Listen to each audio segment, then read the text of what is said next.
وإذ نجيناكم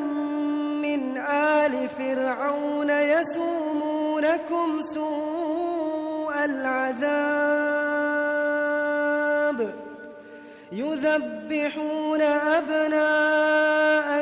ويستحيون نساءكم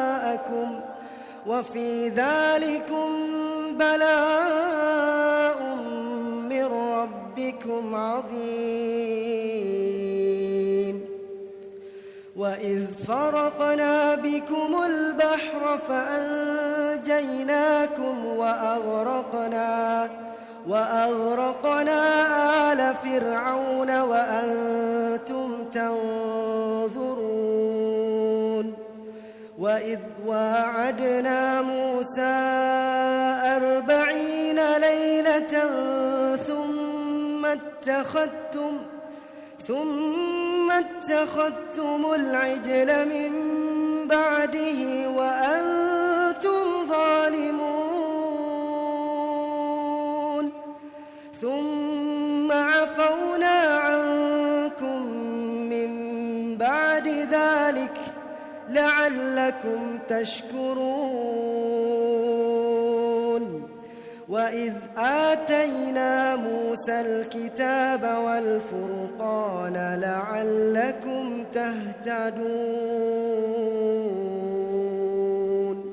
وإذ قال موسى لقومه يا قوم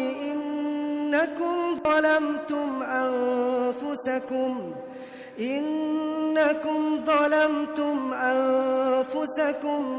باتخاذكم العجل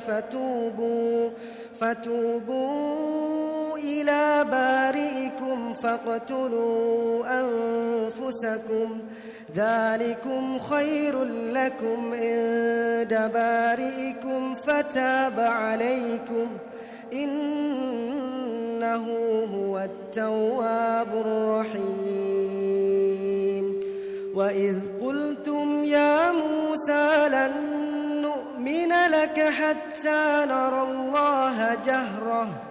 فأخذتكم الصاعقة وأنتم تنظرون ثم بعثناكم من بعد موتكم لعلكم تشكرون وظللنا عليكم الغمام وأنزلنا عليكم المن والسلوى كلوا من